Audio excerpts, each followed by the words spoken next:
I'm going to start off yesterday. The Smith, Oliver Smith and Comparables played a nice rag by Scott Joplin, and I was thinking I would like to play a rag.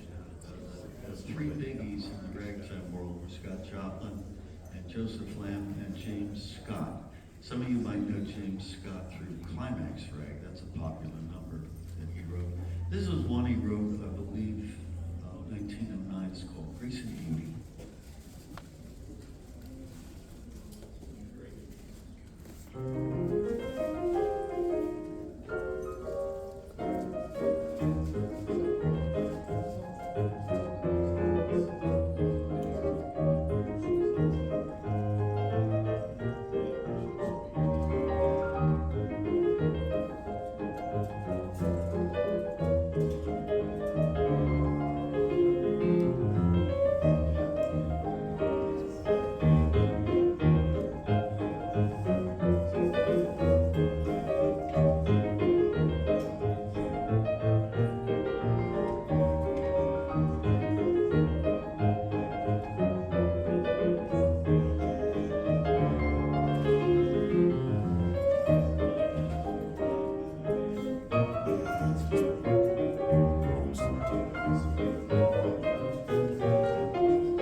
Thank you, James Scott, Grace and Beauty. I'm going to continue now with Jelly Roll Morton. Yesterday, that rag that the guys played was the Joplin rag, and they arranged it a la Jelly Roll Morton. So why not play some Jelly Roll Morton? I guess this is his most famous composition. This is the King Porter Stomp. Too bad Jelly didn't make the money he deserved. I think it's his most well-known composition from about 1905, I think. King Porter Stomp.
Jelly Roll Morton piece.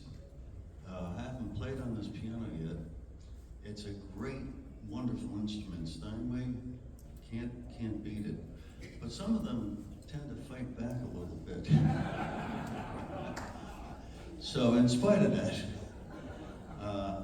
I'm going to give Grandpa's Spells a whirl. I've never been sure about the title. Grandpa's Spells, especially in New Orleans, surely has something to do with voodoo, but maybe Andrew can tell me, because he's a Jelly Roll expert. So here, hopefully, is Grandpa's Spells.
Thank you very much.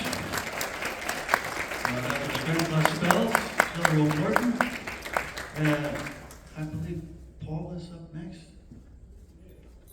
Well, I'm glad I don't have to follow this guy. Paul Asaro, and man, I hear him over at the honky tonk, and it makes me want to practice more. Paul, are you here? Thanks again.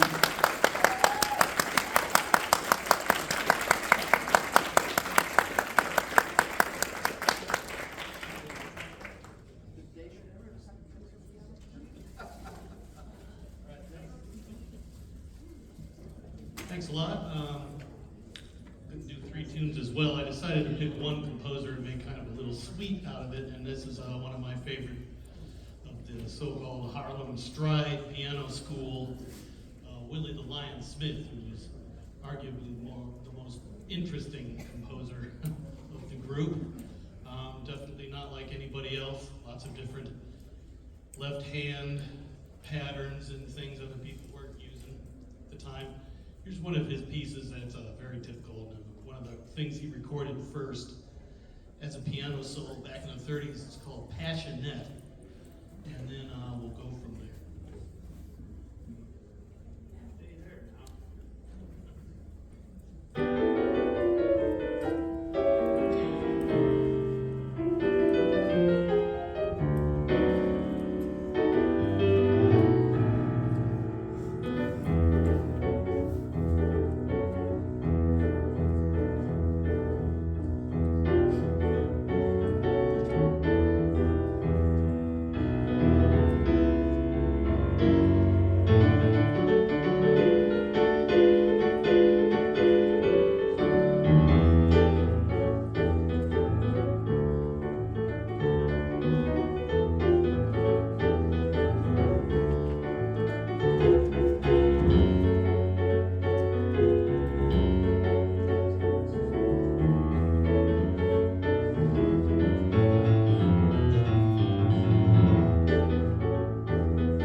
Very typical of one of Willie the Lion Smith's compositions, all kinds of different things going on there, and hardly any of this.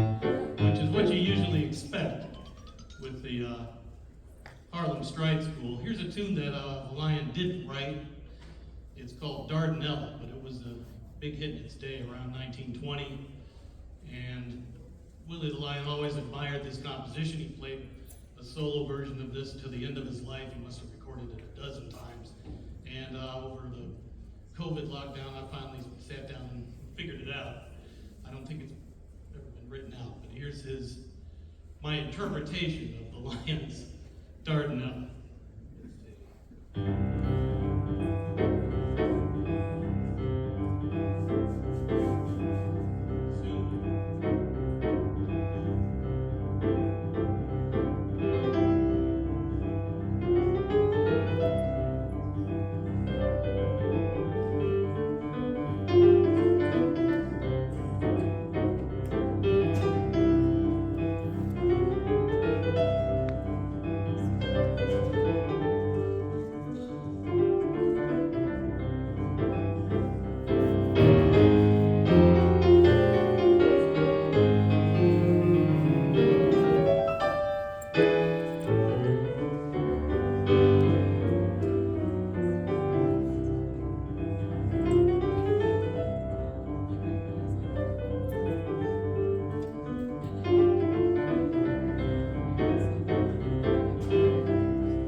individualistic with harmony changes and changes up the bass all the time.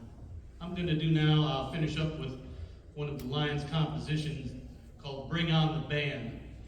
I believe the title originates from the days when a solo pianist would play during the intermissions between band sets in certain jazz clubs. He wrote this thing to bring on the band. And this is more of an example of one of his faster, strident speed tunes, but it's got a unique lion flavor, there's no doubt about that. So here we go.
Right down front and center now, we've got Jeff Barnhart returning to the Steinway. Got a Steinway this year. Paul Asaro, ladies and gentlemen.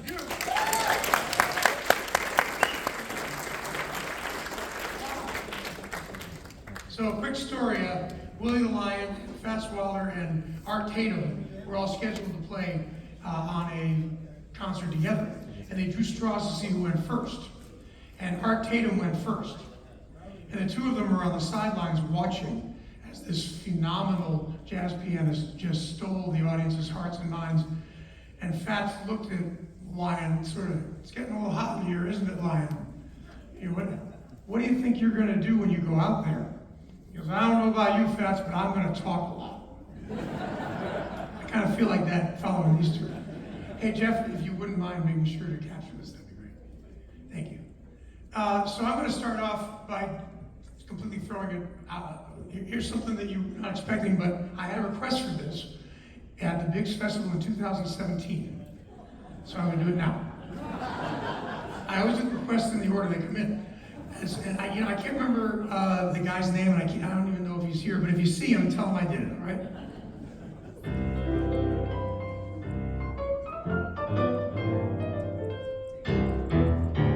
Mercy. What's that I hear? That's baby patter. Sounds like baby elephant patter to me. Cause I'll tell you, up in Harlem at a table for two, there were four of us, me, your big feet, and you. From the ankle up, you sure are neat. From there down, there's just too much feet. Yes, your feet's too big. I don't want you cause your feet's too big. I can't use you cause your feet's too big. I really hate you cause your feet's too big. So she said, nah, nah, nah, nah, nah, nah, nah, nah. Where'd you get 'em? Nah, nah, nah, nah. Now your gal likes you and she thinks you're nice. You got what it takes to take her straight up to paradise. She likes your face and she loves your rig. But look at them things. They're too big. Yes, your feet's too big. I don't want you cause your feet's too big.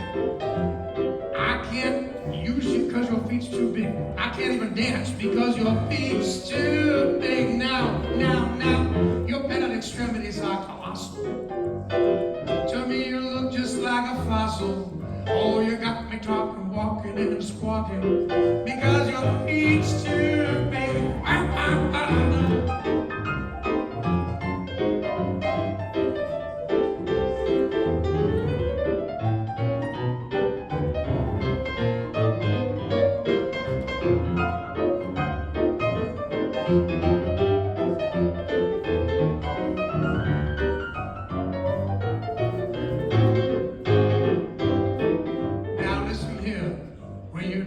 Ain't nobody gonna stop. The Undertaker's gonna have one big job. You'll look real funny stretched out in your basket. Look at them big feet sticking up out of the casket. Yes, your feet's too big. I don't want you cause your feet's too big. I can't use you cause your feet's too big. I really hate you cause your feet's, yes your feet's too big. I don't want you cause your feet's too big. Can't use you cause your feet's too big. I really hate you cause your feet's too. Now listen here for the last time. Your pedal extremities is obnoxious. Yes. So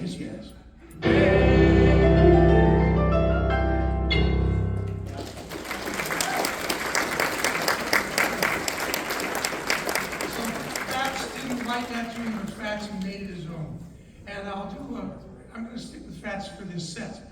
He wrote a tune in 1940 to celebrate his second wife. Her name was Anita. And he actually wrote words to the song. The words are horrible.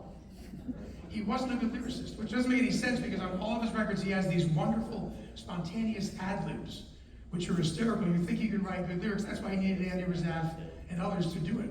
So I'll just play an instrumental version.